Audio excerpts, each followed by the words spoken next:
I could have everybody's attention, I think we'll try to get started.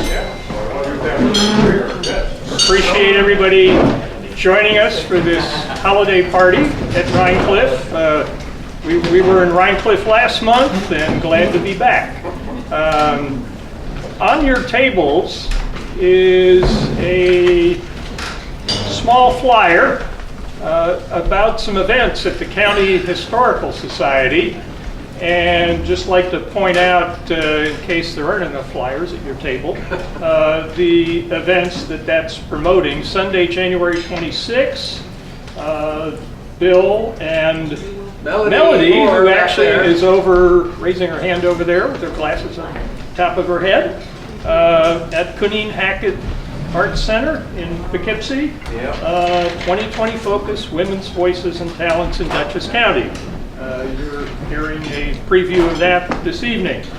And Thursday, April 16th, at the FDR Library in Hyde Park, Death of a Neighbor, local reaction to FDR's passing on the 75th anniversary.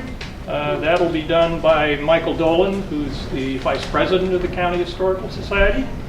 And September 5th through the 27th of 2020, at the Barrett Arts Center, will be an exhibit, Saving Miss Clowes. Clowes, right. Okay.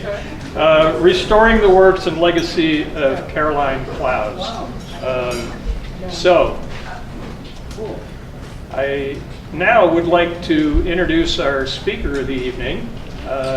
He lives in Milan and has done a good amount of work related to the history of Milan. I understand that there may be some paperwork involved yet to be done to establish a historical society in that community.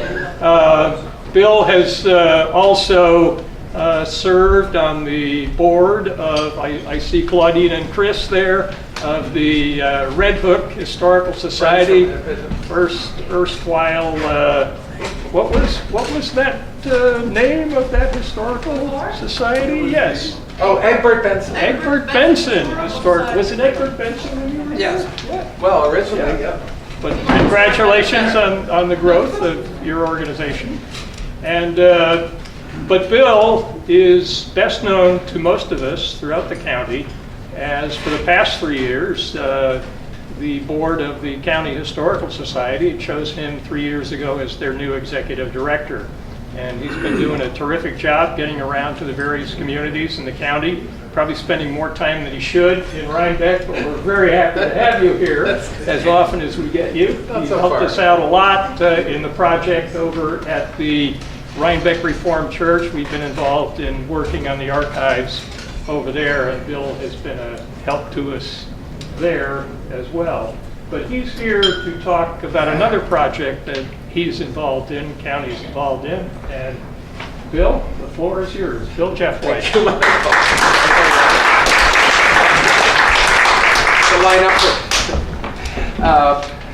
Thank you for inviting me, and I hope you will ask questions, move me along if I seem to be dragging things along too slowly, or slow me down if I am going too fast, both of which can happen. You met her briefly, but Melody Moore is my partner in program, content, and exhibitions. And we did a lot of work last year on the Year of the Veteran, which has turned from an exhibition into an ongoing program of oral histories. And we're starting to focus on 2020 using the 100th anniversary of the constitutional amendment giving women the right to vote across the country. That happened in August of 1920. Kind of using that as an excuse to look at not just the political voices of women locally that led up to the 1920 right to vote, but also all the various talents of the wonderful women in our county. And this is a bit of a mystery, but we have a very large Van Vliet collection, and the Van Vliet family, of course, is very well connected to Rhinebeck. And it's a little bit of a mystery to me because it wasn't necessarily with anything else that seemed relevant. So I've just put it up there for us to ponder, and maybe if someone can figure it out, and we'll give them a prize of a yearbook or something. But It does say votes for women at the bottom, and you can tell by the way the woman is dressed that we're talking around 1917 or so. The C.T. Van Vliet is a woman who was a teacher in Clinton, but I couldn't find any record that they actually were running for anything. But anyway, I leave this little mystery for us to ponder. I call this the long and winding road, the local path to 1920, because we really look at the organized effort that largely started in 1848 in Seneca Falls. Heard some of you talking about. That's kind of considered the landmark beginning of the organized effort. But even those women who were assembling in 1848, especially because the Seneca were part of the Iroquois Confederacy, were aware that the Iroquois Confederacy had a tradition of women participating in ways that were what could be considered quite equal and progressive. So we know that those women who were holding the event at Seneca Falls were aware of the Iroquois Confederacy's respect and role for women. And it kind of sits there as a pre-contact backdrop to all the more recent efforts. Even if you go to the 17th century, of course, we're a little different from the rest of the country in that we were first settled by Dutch. And Dutch laws in many ways had laws that treated women, especially when it came to property, a little more equally than English law. When you add to that add to that the whole idea that in general in that colonial period there was a focus of what's sometimes called the one sphere, right? That the husband and wife were at home and everything happened at home. And it was about self-sufficiency, and people were not on airplanes and traveling everywhere, and that there was more of an equal partnership on in the domestic sphere, and that started to change. There were some tensions that started to pull with the building of the Erie Canal. That's when our rural parts of Dutchess County started to decline rather rapidly for almost the next 100 years, and we became more marketplace-driven economy, and husbands started to work in different places, and travel started to disassemble the tight family unit of husband and wife. And I chose 1848 because of the Seneca Falls Convention, but if you look then through that period between 1848 and 1917, 1917 is the year that New York State men vote to grant women the right to vote. So New York gets a little bit ahead of the country.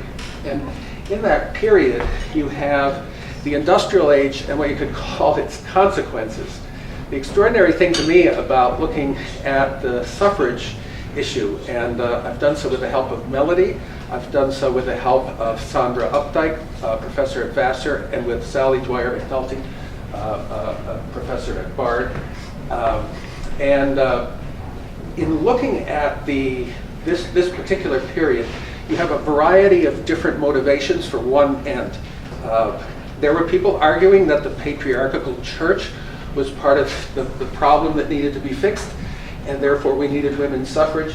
You had also people arguing that God's kingdom, through having temperance and the elimination of alcohol, would bring Christ's kingdom to earth. There were sometimes what felt like very different or sometimes even opposing dynamics going on for one goal of suffrage. But one of the consequences was there was a great complaint that there were too many kind of drunken husbands, and that this kind of temperance movement, if women could just be in charge, they kind of tidy things up morally. You do see that a lot.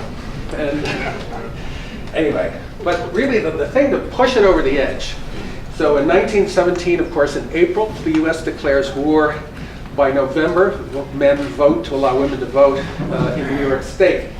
And within a couple of years, you have gone through World War I, which, of course, for Europeans started in 1914 and killed up to 20 million people, depending on how you measure it.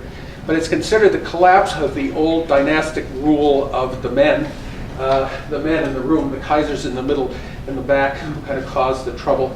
But you have, in the death of World War I, or the end of World War I, kind of the death of this concept that if Queen Victoria just had enough children, if they ran Europe and intermarried, they'd be fine. It didn't work. Anyway, so now we talk about the local path, which is largely about from 1848 onward, but I do feel need to talk about, at least briefly, Madame Brett, whom you can still visit. She became a widow at age 31. There was always an argument about suffrage that women couldn't raise children and do anything else. She had something like 12 children. She ran an international business. She was considered a highly regarded businesswoman, and developed and ran an international business. She had 85,000 acres that she managed in different ways, sometimes selling, sometimes not. But this was an instance where there were women demonstrating that they were very capable of doing things beyond just tending to the household.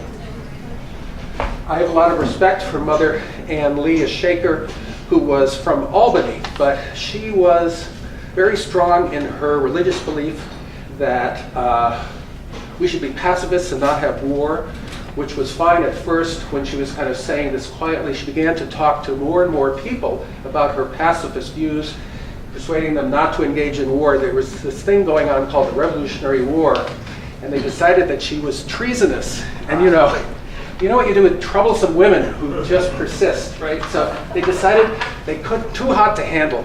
They would bring her to a British-occupied New York City and dump her over into the British and say, like, I don't know what happened. They only got as far as Poughkeepsie. I don't know. They couldn't take it anymore or something. They did not throw her in the jail, the dirty jail in the courthouse. They jailed her in a house, which was nice. But she was nevertheless jailed for 6 months for the second half of 1780 for her views. And unfortunately for them, she was attracting crowds and talk, and she was getting more publicity than ever, and they kind of gave up, and they let her go back to Albany. But it was twice an effort to subdue her that did the opposite. Anyway. Otherwise, we focus on the organized efforts, and they really are in two very distinct generations, the 19th century and the early 20th century. If you do start with Seneca Falls, we have a huge overlap between those fighting for abolition, temperance, and women's suffrage.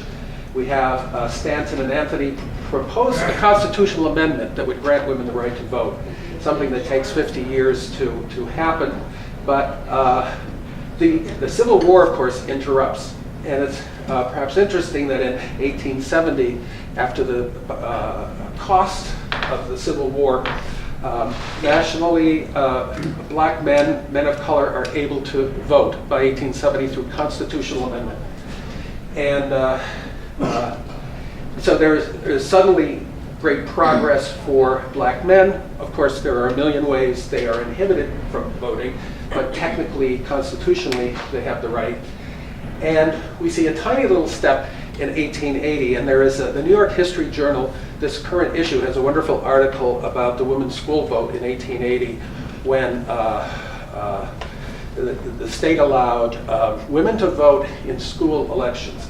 And they were allowed to vote if they owned property of $50 or more that was taxed, and that the paid taxes went to schools, and that they were a parent of at least one child who had spent 8 weeks of the prior year in a school. So, anyway, that was really simple. So we'll look at that first generation, then we look at the second generation. And again, it was kind of a war that kind of tipped things over the edge into New York and the other. If I could choose two icons of each generation, I would choose what Melody and I like to call the face of radical feminism. On the left is Lucretia Coffin Mott, who, in her own autobiography, talks about the importance of her education at the Nine Partners School in Millbrook. And she is a teacher there. Sorry, she's a student there, becomes a teacher there. Her sister goes there. She meets her husband there. So Lucretia Coffin Mott is very much influenced by her experience in Millbrook. And if we were to choose an icon for the early 20th century generation, we would take Laura J. Wiley. She was a Vassar professor, but she did the classic thing, which was to lead suffrage efforts. And once suffrage was won within New York State, she became a very active leader in the county, the Women's City and County Club. The point being that for many women, the suffrage vote, or the right to vote, was not an end in of itself. It wasn't just a matter of principle that I deserve that. It actually was a means to many ends. And Laura Wiley typifies this because the moment women had a chance to vote, she created and led the Women's City and County Club, and that, along with the Women's League of Voters, were kind of the two bigger organizations tied very politically. But they were very distinct. I think of the 68 women who signed the Seneca Falls Convention, only one was alive in 1920. So there was a very big gap between the two generations. That is kind of a long time to wait, and I couldn't help but notice that you have the school vote in the 1880s, but you're still some time away from suffrage. There becomes this national conversation about a new woman. So she's a little bit more advanced than the Lucretia Motts of the world, and she gets associated with bicycles. Bicycles as things that represent freedom and independence. And I created a little contest on Facebook among different groups, and this is from a woman, Jean Gard in Poughkeepsie. It's of her great-grandmother. We had a little contest to find your great-grandmother, grandmother on bicycles in the 1890s, and there were a lot.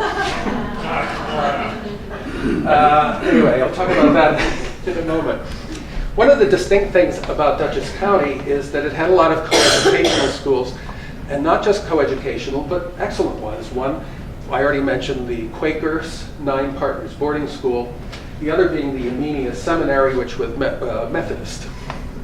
And there were other coeducational schools like those in Red Hook and so on, but I mention these because they're perhaps the most obvious in influencing women's suffrage. Schools for girls and women only. We, of course, mostly know about Vassar College, meant to open in 1861. The Civil War delays it till 1865. But there had been, and it really accelerated it, a growth of women's preparatory schools, the Poughkeepsie Female Academy on Cannon Street in Poughkeepsie, and Cook's Collegiate Institute. And it was supposedly one of the women running one of these schools who whispered in Matthew Vassar's ears it would be good to have a college if you didn't know what to do with all that money that you made, by the way, through a brewery, right? So, anyway, there is the irony in that. The Poughkeepsie Female Academy becomes the Women's Christian Temperance Union building, so there's a great deal of overlap. If you look specifically at 1848 at Seneca Falls, Lucretia Coffin-Mott, it's worth noting. And notice she's really one of the oldest. Is that 4 out of the 5 organizers of that conference were raised Quakers. One, because of whom she married, couldn't remain a Quaker. But 4 out of the 5 were raised Quaker, and 3 out of the 5 were Quaker at the time. And the Coffin family is very well represented in Millbrook. And in the history of Dutchess County, you'll find that quite common. I found this quote interesting. It is about, it's from a gentleman who's a reverend in the Universalist Church, talking about the town of Clinton, which is nearby here. And he writes, we suddenly, as we were researching, as Melody and I were researching this, we suddenly started finding a lot of women from Clinton involved in the suffrage movement. And we're like, is this a coincidence? Is it because we're close to Clinton? Well, anyway, there may be actually a reason for it. This Reverend Deo in Clinton says, the churches are today, in my opinion, the greatest obstruction in the way of women's suffrage. In the town in which I am resident, which is the town of Clinton, there are about 500 inhabitants, and I would say there are more here in favor of women's suffrage than in the entire city of Poughkeepsie of 25,000. And I would ascribe the reason that we are less priest-ridden. Reverend Charles Dale, this is what they called the free thinkers, right? They were like, they could say things that were before never, and we're going to hear a little bit about his wife. But anyway, there was something in the water in the town of Clinton because It wasn't holy water. there wasn't holy water. It's pretty good. Oh boy. Okay, I just want to introduce you to a couple of the women from Clinton of that generation. Elizabeth Powell Bond. She was born there. She went to Florence, Massachusetts, and helped establish the birth of kindergartens. She was interested in early education. She then tried a stint as a gymnastics teacher at Vassar. There's a whole thing around gymnastics, dress reform, kind of health and the sense of whole being. That's kind of an interesting. So she jumps into that, but she becomes dean of the Quaker College Sports Board for 25 years. So that's not a bad, her husband died and then she went off at that for a quarter century. Often seems like the women have to get rid of their husbands, one way or the other. These got along. Remember my quote from the gentleman, Reverend Deo? Well, this is the Mrs. Reverend Deo. And she's interesting because she and her husband run the Dutchess County Peace Society, and it's part of a formal global organization. She's representing the county in Paris. She goes to Chicago. And I find it amazing. There was this little grove in Clinton called Wiley's Grove. They would have 4,000 and 5,000 people at these peace rallies. They were like peace and music, and it was sounding like Woodstock, Was that during the Civil War? Wiley's Grove would have been the 1870s, 80s, and a little bit into the 90s. And the Peace Society used it. The AME Zion Church in Poughkeepsie, the Black Church, used it. Take a look sometime at what's happened in Wiley's Grove. It seemed like a cool happening place. One more of our favorite people from Clinton is Ophelia Shadbolt Amy. Shadbolt is an early Quaker name, but she grows up not a Quaker, or something else. She lives almost a century, and she is involved in the protection of young girls. She writes, is nationally known as discussing the issues of white slavery. And she ends up being the president of the Dutchess County WCTU in 1911. And I guess the most extraordinary thing about her life is that it expands nearly a century. She's in Alabama, she's in Chicago in the days of Jane Addams. She has an amazing story. We come back to her for a different reason in a minute. Not quite Clinton, but nearby. Just same water aquifer or something. But I was very interested in this woman. She was known as Katie Lent locally. And she was born in Copiague, but her father became a minister in the town of Northeast, where she was living before she went to the Armenian seminary. And she's always complimented as the most extraordinary and compelling speaker and preacher. And the Poughkeepsie district in 1878 licenses her to preach within the Methodist Church. She couldn't be happier. She goes around the county preaching as a Methodist preacher. And of course, somebody has to spoil the fun. The National Methodist Conference 2 years later goes like, no. God did not intend for women to do that. He intended for them to be missionaries because we don't have guys enough to do that. But we have too many men doing preaching locally, and God did not therefore intend women to do that. So she unfortunately got pushed out of that position. She ended up becoming head of the Massachusetts WCTU, and I don't know, it's kind of a revenge or something. She became very famous within the Women's Christian Temperance Union movement, which exists to this day. The Dutchess County chapter is organized in 1878 under the leadership of this Mary Webb from Fishkill.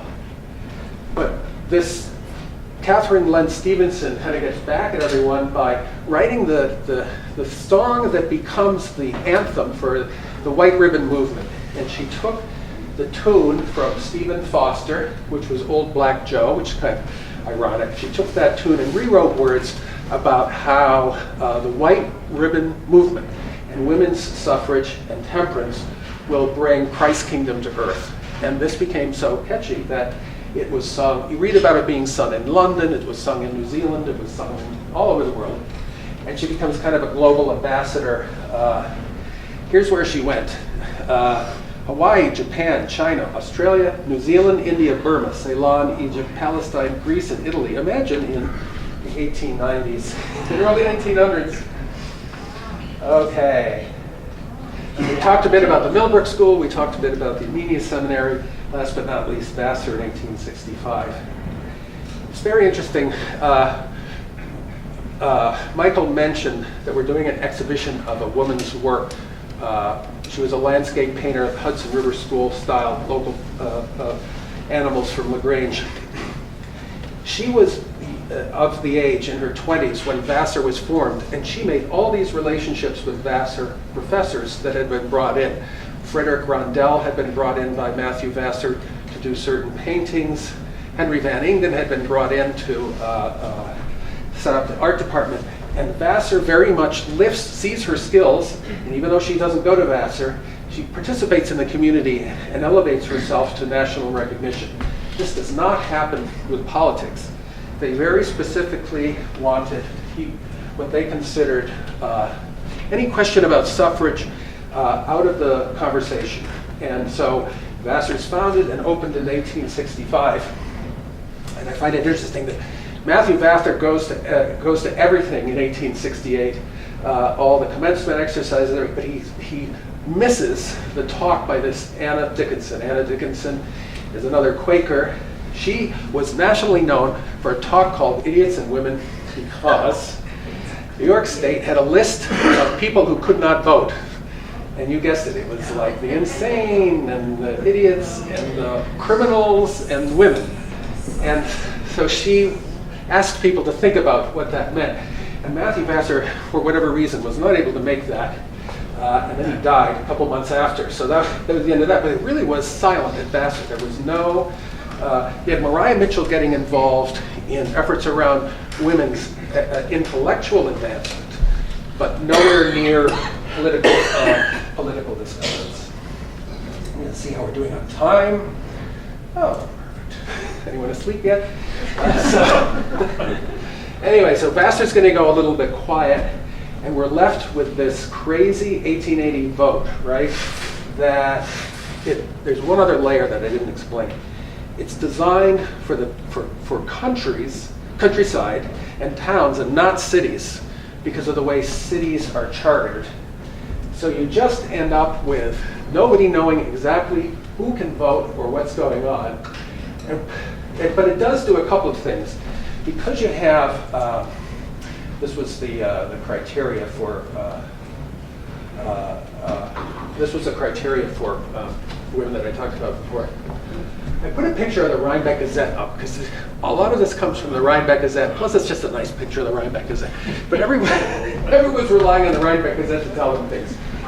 If you're reading the Rhinebeck Gazette, this is what you found out in 1880. While there was voting across the state, within the county, there were about half a dozen places where women dared to vote, and they voted like 2 or 3 or 4 women.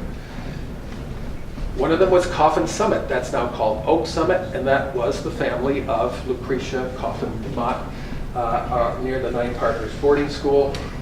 The town of Stanford had some women vote. Arlington had women vote because there were Vassar college girls who tried to vote. Unionvale actually elected someone, Nancy Duncan, school district clerk, apparently a Dover school teacher, and she was actually elected to a position within the school. So that is saying something. There's the inside of the Rhinebeck Gazette because it's such a cool picture, and everybody was reading the Rhinebeck Gazette. Fast forward. So again, there's a lot of confusion. There were cities like Syracuse who sued the state saying if towns can let women vote, then the city should let women vote. There was a woman in Poughkeepsie who made herself known, let's say, at the ballot box, constantly voting, constantly having her vote thrown out. And then fast forward, that kind of confusion stays in place to 1889, where Cora Livingston Van Curen, the daughter of Garrett Van Curen, who I guess his house would be under the fairgrounds, if I understood the map. I understood the map correctly. Anyway, she was drafted as a candidate in 1899, but she didn't realize that she was a candidate. And the article in the Rhinebeck Gazette explains that she found out on the day of the election she was a candidate, ran around, tried to get people to vote, didn't all quite work out well. But this is what I mean about kind of period of confusion of the 1880s and 90s. Excuse me, you mentioned the name of the father of this character? Yes. What was the father? Garrett Van Kuren? What is it? Garrett Van Kuren? This Van Kuren owned property right next to us way back when. No doubt related. This is, Thank you. there's a slightly, in the Rhinebeck Gazette, we have an article called Lively Election. Exciting school trustee meeting, and basically the bottom line, interesting that it's School District 5, which has the Van Kurens at the top, so I think School District 5 was a hotbed of controversy. But basically, there was a guy expecting to be a shoo-in as a school trustee. During the day, he finds out that the women have mobilized for a candidate against him. Then he finds this out, women are at the polls, and then he manages to mobilize more people, and the women don't win with their candidate.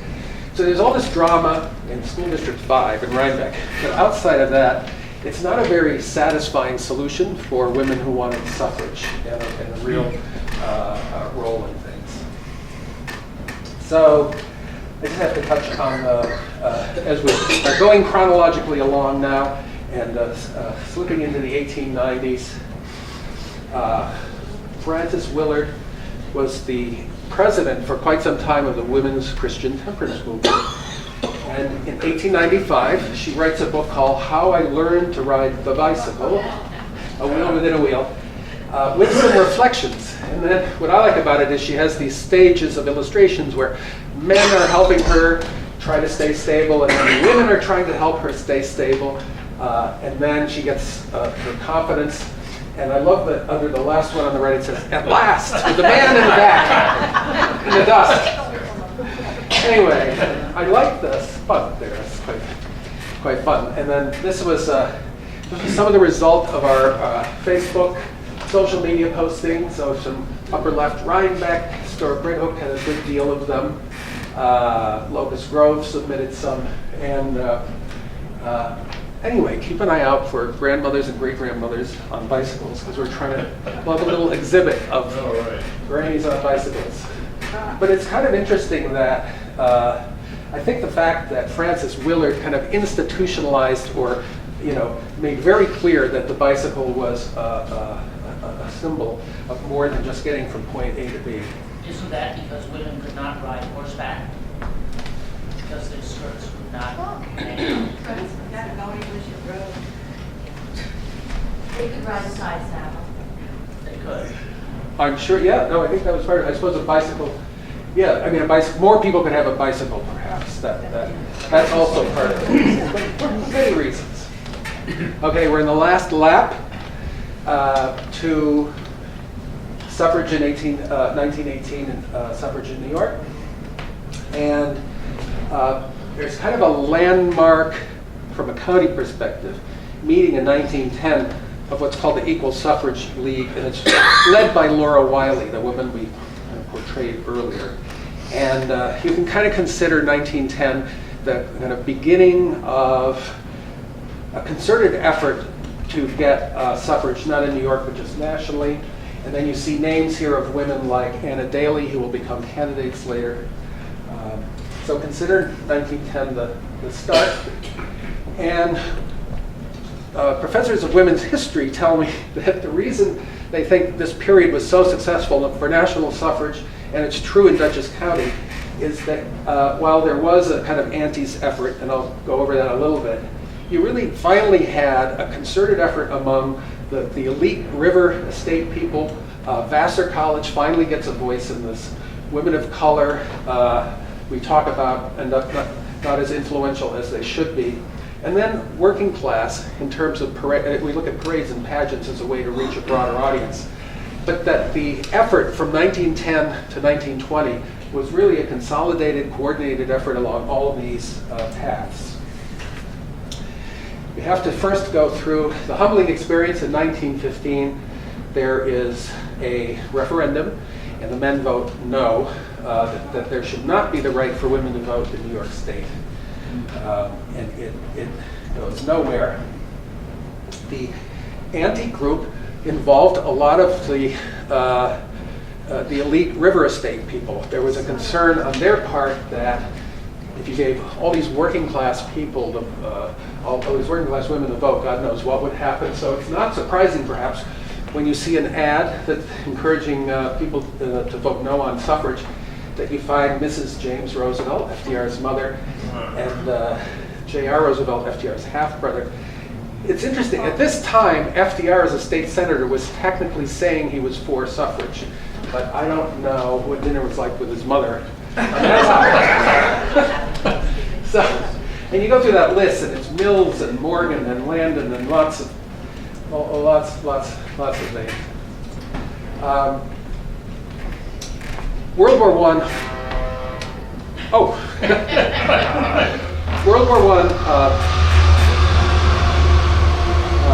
World War I elevates the status of women like Ruth Morgan, who on the left is shown as the head of the Red Cross in France. And she comes back after the war, and she's head of the very influential Colony Club in New York City. It's the first club designed and developed for women to be an answer to men's clubs. And it goes through to this day. There it still is. But she's the president at the period of 1918, 1920, 21, when the suffrage push is really at its height. So she's a great example of an elite voice for suffrage. So is Margaret Chandler Aldrich, very visible leader in the county and elsewhere. Just a couple of examples of people at that level. Vassar, we always get distracted by the Red Sox headline when I show this slide. But it's really, I'm trying to focus on the left part of the slide. In 1915, this President Taylor resigns under some pressure that he has been too conservative and too restrictive. Henry McCracken becomes president, and he's president until the early 40s. He's friends with Wilson. Wilson relies on him to create the Junior Red Cross. Within a couple of years, though, he resigns under pressure from the board as being too aggressive and outer-directed and not focused enough just on girls' education. But he wins out in the end, and he has a very long tenure of progressive influence there. So that 1915 change at Vassar is very important. Laura J. Wiley, that's the woman we've been talking about a little bit before. She's president of the Dutchess County Suffrage Association and then founder of this club. She lives very openly with her partner, Gertrude Buck. She and Gertrude Buck talk about but don't have children. I'm not sure why they don't, but they apparently everyone kind of knew. And they were very public about their relationship, and the house that they lived in and welcomed students at and others at is still outside across the fountain in Poughkeepsie. And she lost her partner in the early 20s and created funds for organizations that lived on in Gertrude Buck's name. But Laura Wiley, the person who kind of took all the energy from suffrage and channeled it into clubs and organizations. Women of color, there's very little defined. I found a few things in our archives, and in 1914, I think it was, there was a meeting at the AME Zion Church, Smith Street in Poughkeepsie, reaching out to women of color, men of color, and they were all white women speaking except for one, the Sadie Peterson, who had just graduated from high school, read an original poem called The Suffrage Call. And it turns out that this Sadie Peterson, became Sarah Peterson Delaney, would within a few years go on to be the chief librarian at Tuskegee Veterans Administration Hospital. And she grasped the idea of bibliotherapy and using books and reading as a means of physical and emotional therapy for guys coming back from the war with what we would call PTSD and so on. And she became very highly regarded and recognized. She got honorary degrees, and there's a little library named for her in Poughkeepsie. So there was that little voice, that little woman's voice, but other than that, it's been very hard to see what was. Surely you know the name Sojourner Truth. Yes, I do. She's a colored woman from New York who was outspoken abolitionist and suffragette. There you go. That's great. Public theater and outreach. I talked about all the different strata that were engaged, and one of the ways, both in Britain and the United States, that there was an effort to engage the working class was through these pageants. We saw a lot of them in World War I and the period leading up to World War I, and we certainly saw them for suffrage. And one of the best known marches is the one led by Rosalie Jones in Washington in 1914.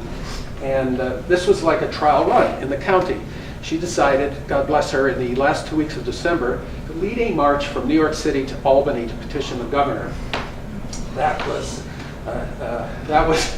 I guess, in a way, it was kind of a trial run, though, for the march to Washington the next year.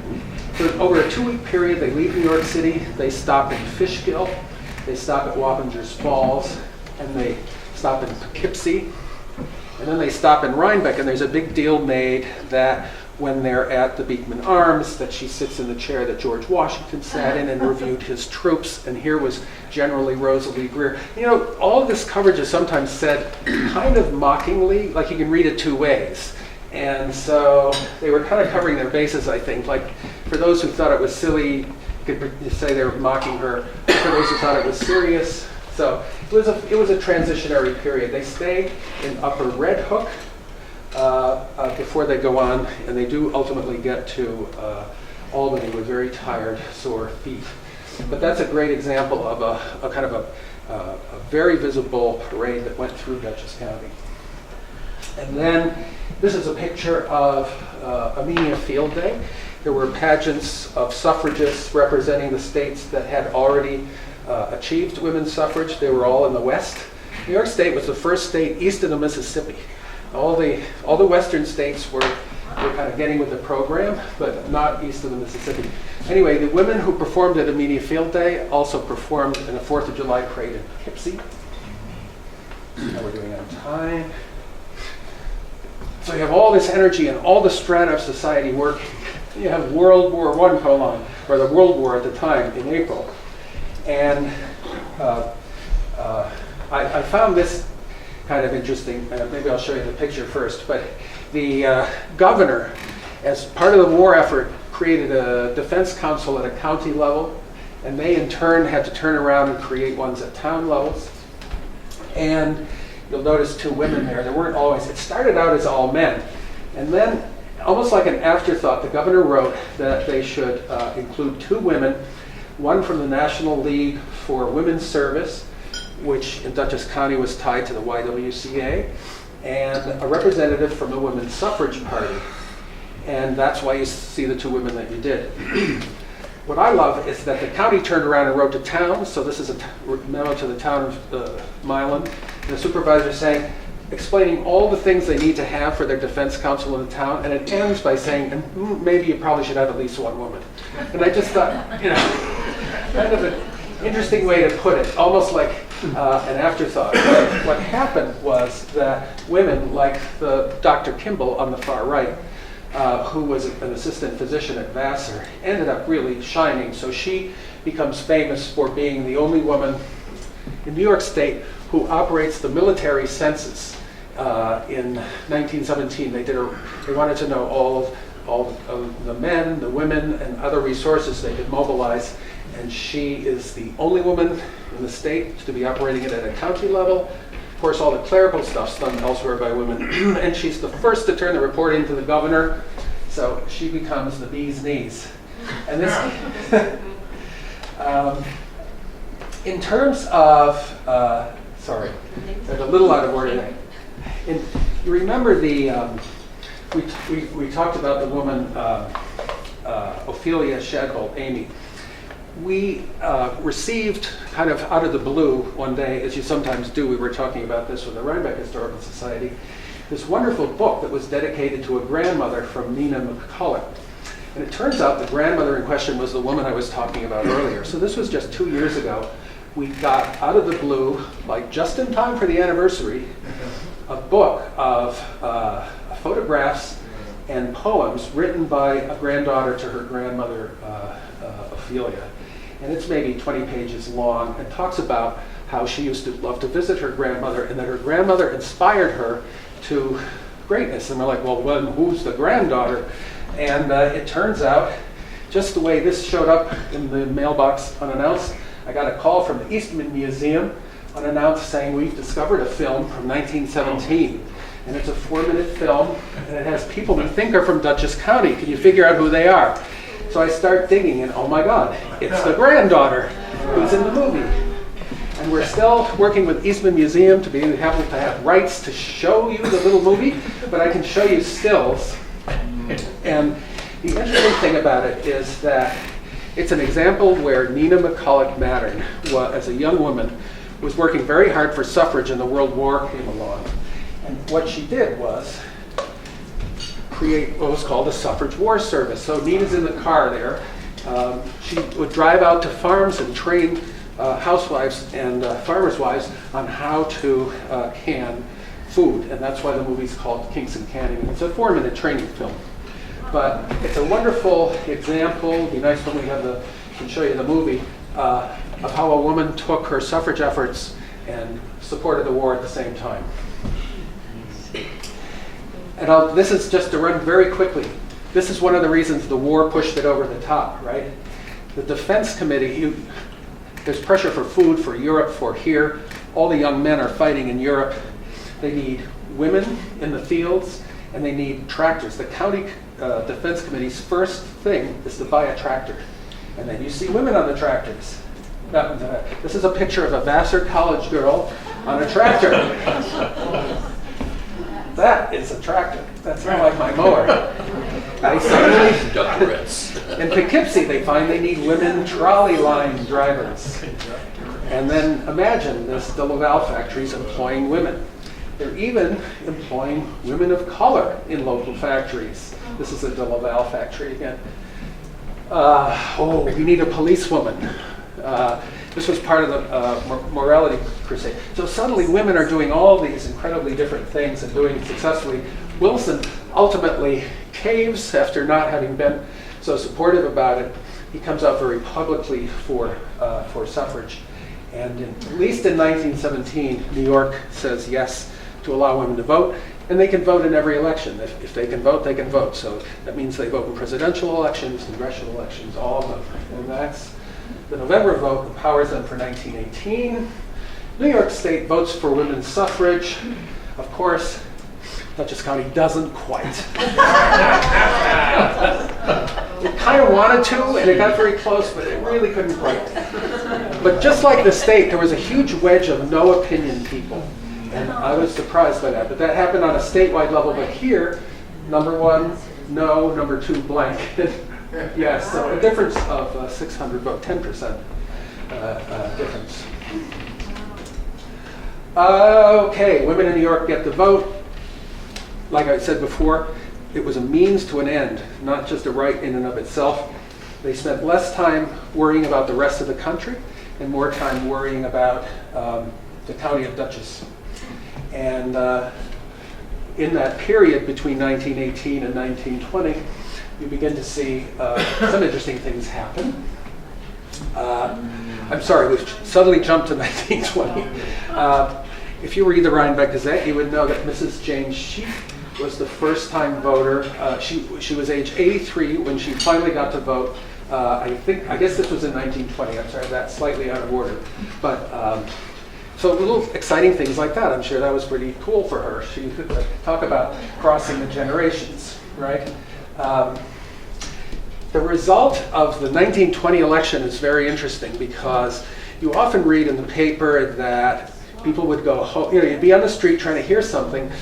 The election wouldn't be figured out in time. People would go home. Somebody paid $38 to have a little ticker connected to the city or to Albany to get updates on the votes. So people were gathered in 1920 at the Starr Institute getting live updates on what the status was of the election. And I thought it was interesting to note that, I guess for amusement, when they had downtime at the Starr Library, they watched The Birth of a Race. The Birth of a Race was a response to what had been the blockbuster movie Birth of a Nation, the very racist, incredible, intolerant thing. And of course, that was a blockbuster movie. This movie that came out in 1918 did not enjoy much success for a lot of reasons, but it's interesting that that's what in Rhinebeck they chose to watch. The election returns, as the election returns came in, and the Conservatives won, right, by a landslide. And we had in 1920 our own local boy, Franklin Roosevelt, running as a vice presidential candidate, and he loses with Cox, and loses decisively, of course loses in Dutchess County, and nationally. And the guy's promising a return to normalcy. Normalcy ends up being immigration clampdown, resurgence of the KKK, nativism, just like we've had enough of the world. There's been too much death, there's been too much cost, and people wanted to kind of return to what they considered normalcy, and then it became kind of a question about what that was. But that's why this moment in 1920 when women across the country get the right to vote is so interesting, because you are really at a fork in the road. And I would just argue that with Henry McCracken staying in Vassar's presidency until FDR is president, right? FDR becomes governor in 28. He has polio in 1922 or 3. Governor in 28, and then it's all the way to the White House for 4 terms. And McCracken's there waiting for him. And I think there's an interesting period after 1920 when women have the right to vote, where you can look at the nation becoming much more conservative and the kind of dynamics of an ever-conservative Dutchess County that never went for FDR, and more progressive kind of pulls and needs from the likes of McCracken and Vassar College. That's after 1920, which is not where we're talking about tonight. So I'll be happy to take any questions.